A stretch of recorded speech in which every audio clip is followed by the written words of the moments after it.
ये George Orwell का कमरा है और इस कमरे में ये ऐसा कमरा है जिसमें जॉर्ज ऑरवेल की माँ पापा रहा करते थे और ऐसा माना जाता है, यहाँ के स्थानीय लोग का मानना है कि जॉर्ज ऑरवेल का जन्म इसी कमरे में हुआ और इसी में वो रहा करते थे।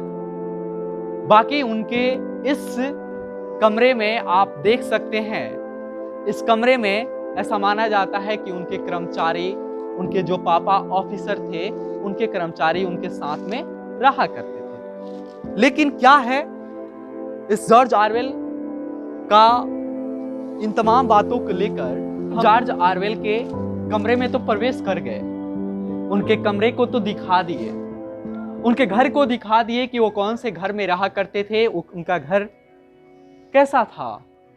लेकिन क्या आप जानते हैं कि किसी भी व्यक्ति के लिए उसका नित्य क्रियाकर्म करना भी जरूरी होता है। आइए एक दिलचस्प किस्सों के साथ हम आपको एक दिलचस्प दृश्य को दिखाते हैं, जॉर्ज ऑरवेल का टॉयलेट। ये जॉर्ज ऑरवेल का टॉयलेट है।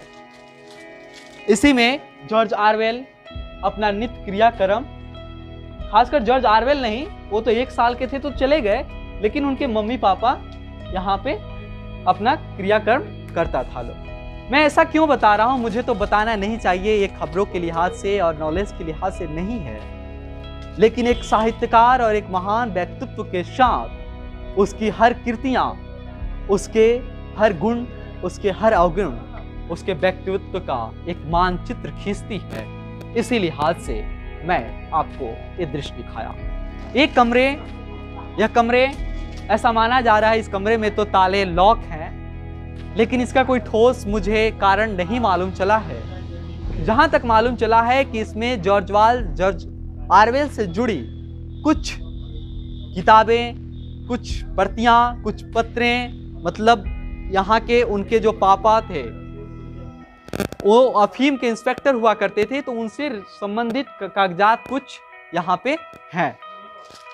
एक छोटा इस ब्रिटिश पत्रकार, साहित्यकार और पत्रकार या इनके घर का पता तो सबसे पहले यान जैक नामक 1989 में एक व्यक्ति ने पता लगाया था। लेकिन आपको बता दें कि जॉर्ज ऑरवेल का जन्म 25 जून 1903 में इसी घर में हुआ था।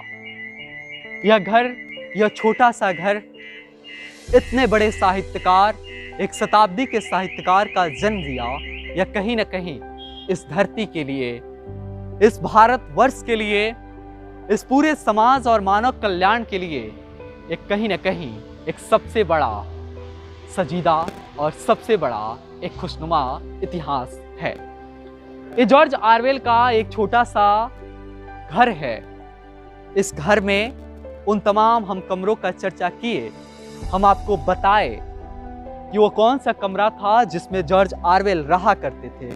अभी भी आप मेरे पीछे देख सकते हैं कि जॉर्ज ऑरवेल कैसे, यही 3 कमरे थे लगभग जिस कमरों में वो रहा करते थे। यही ये छत थी, इसी छत का यही डिजाइन था जिसमें जॉर्ज ऑरवेल का पहला जीवन का पहला वर्ष बीता। यही जॉर्ज ऑरवेल का ये घर एक शानदार इतिहास का सबक और साबूत लेके आज अपने आप में वकालत कर रहा है। आज अपने आप में एक टूरिज्म होने का एक तरह से वकालत कर रहा है। क्या ये सब कुछ हमें ऐसे बर्दाश्त कर लेना चाहिए?